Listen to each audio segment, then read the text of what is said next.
As a long-time educator in Australia, one of the things I see from international students is that belief that they can get a job very quickly in Australia and not really considering the amount of money that they need. So in today's video, what we're looking at is understanding how to develop a budget and how that can help you as a international student so you don't get into money troubles in the future.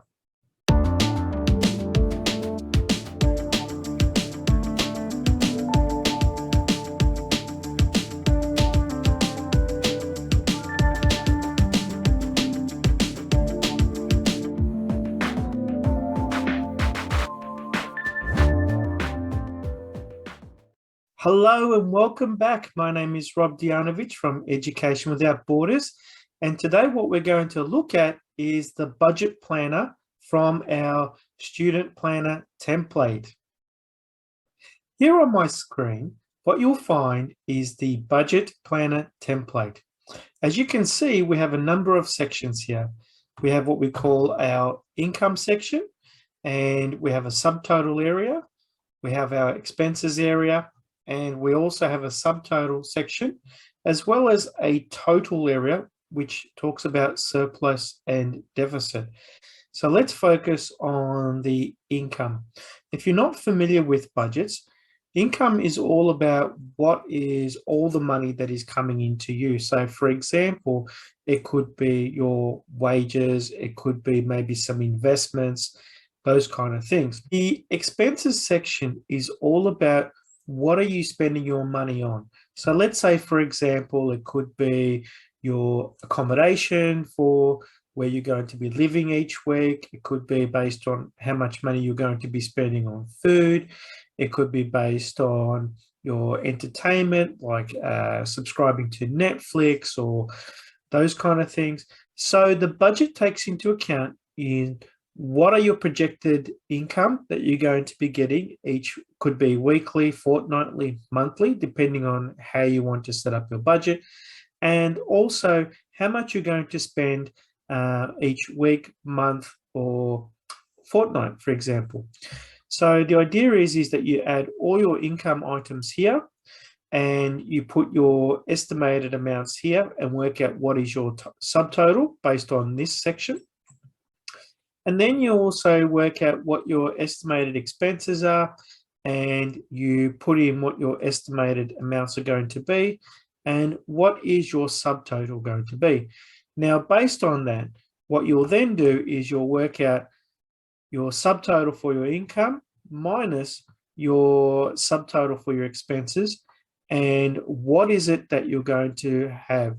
Are you going to be in surplus, which means you're going to have more money left over, or are you going to be in deficit, which means are you actually going to be owing money, which is not a good thing.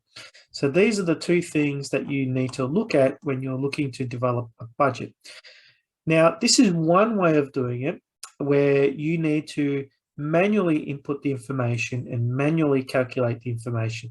This template does not have like an auto sum where it will add the total up for you. But what I have done is I've provided you an example on an Excel spreadsheet, if you're familiar with Excel, and you can see how I've done it on that as well. So here is an example of an Excel spreadsheet where I've taken the budget to this level. So here what we can see on my screen is our income. So what is our income that we're earning? So our wages. So I've kept it really simple, and I've assumed that we are going to be paid weekly. So here you can see that I've worked out that we're going to be paid $600 per week. Now it could be less, could be more.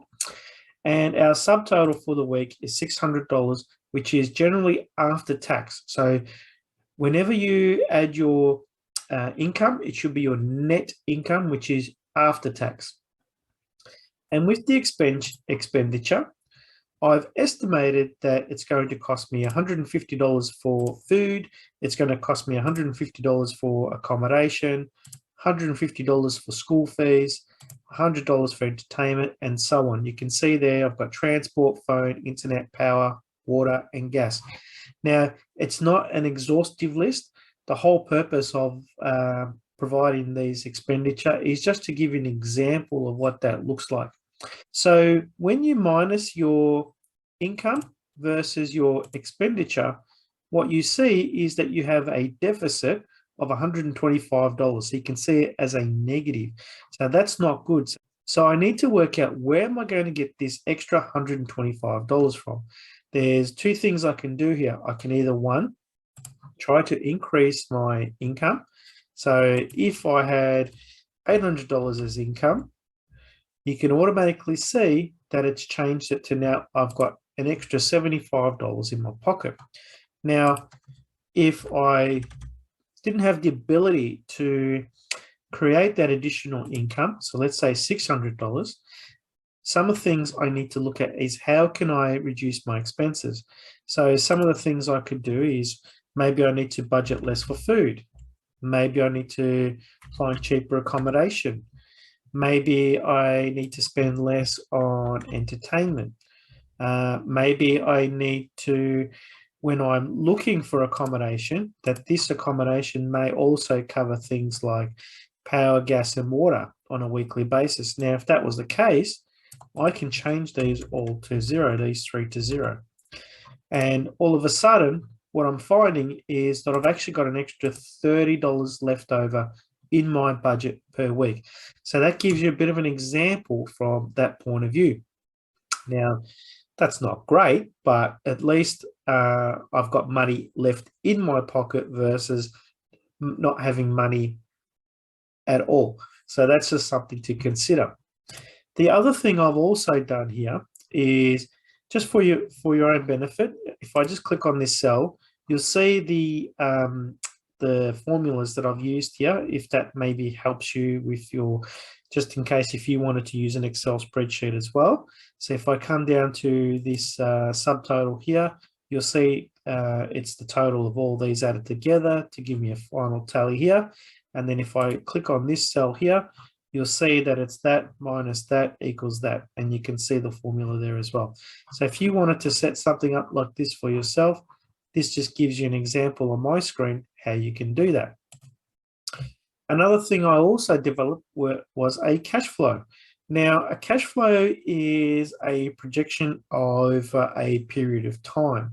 So what I've done here is, I've given you a similar example from the previous budget, but this time I'm looking at over a 12-month period.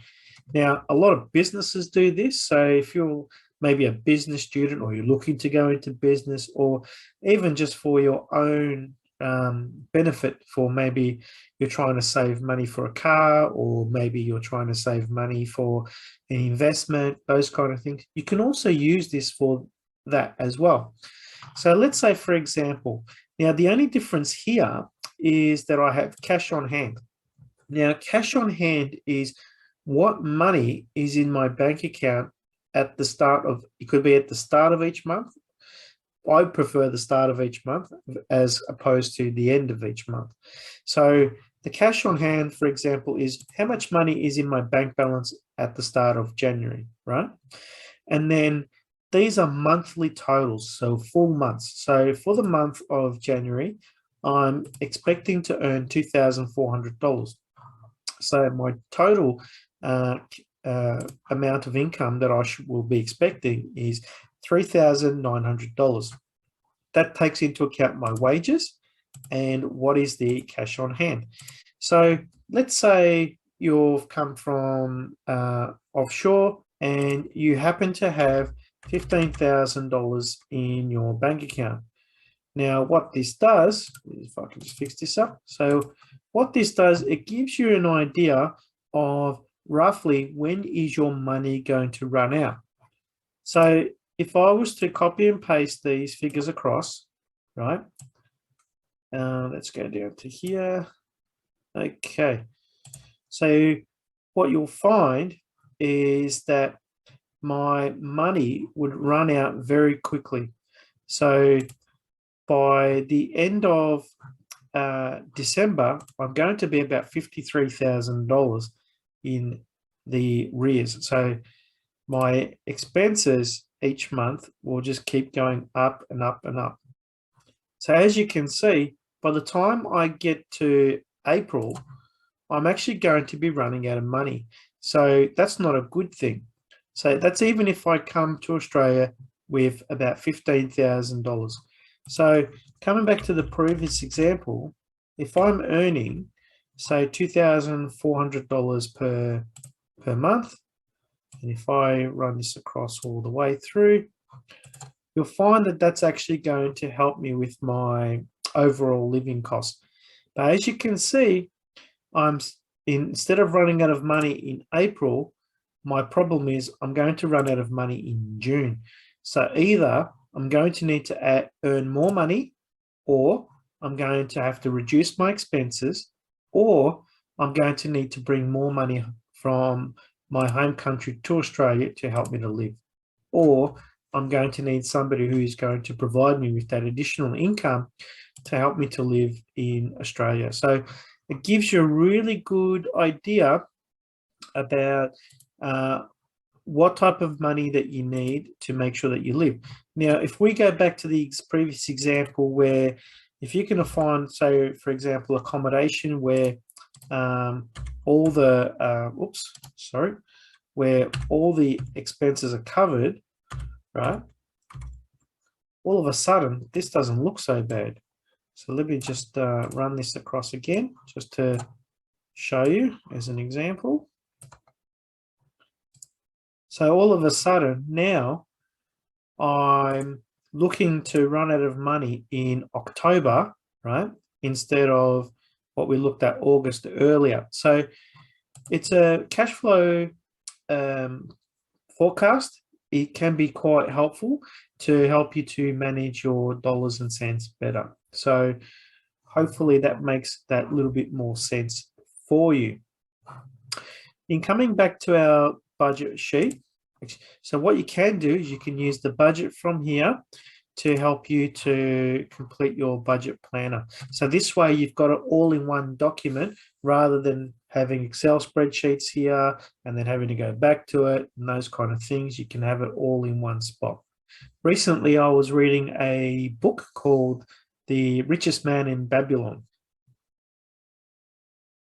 And the idea was that you try to keep 10% of your earnings and put that towards trying to save that and save that over a period of time. And then as that grows, you can use that for maybe investments and things like that. The other 90% of whatever you earn, you use that to pay your everyday bills and things like that. Now, the trick is if you can reduce the expenditure from that 90% of what you have left, you may be able to use that to either top up what you're saving, or you might be able to use that to make some investments in future investments and those kind of things. They actually talk about 5 different laws. So the 5 laws are: law number 1 is always make sure you try to save 10% of whatever you earn. Law number 2 is try to buy yourself a house for yourself and your family.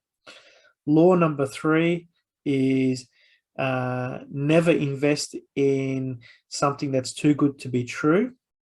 Law number 4 is if you're going to invest in something, always take the advice of wise people who have a lot of familiarity in that space so you don't lose your money. And law number 5 is build up towards your retirement fund. Make sure that you're saving money so for one day when you retire, you're going to live a much healthier and prosperous life because you know that you've got money in the bank that will help you in the future. So I hope you found this video useful in understanding how to develop a budgeting plan, understanding the difference between income, expenditure, surplus, deficit, and it gave you some ideas in what else you can do to add into an Excel spreadsheet. We also looked at the 5 laws. Hopefully that can help you with establishing some good savings and maybe some future investing as well. And all these things helps you on your journey with being comfortable while you're studying in Australia. So over the next few days, you'll receive a new video, which will be all about scheduling and time management. I hope you enjoy it.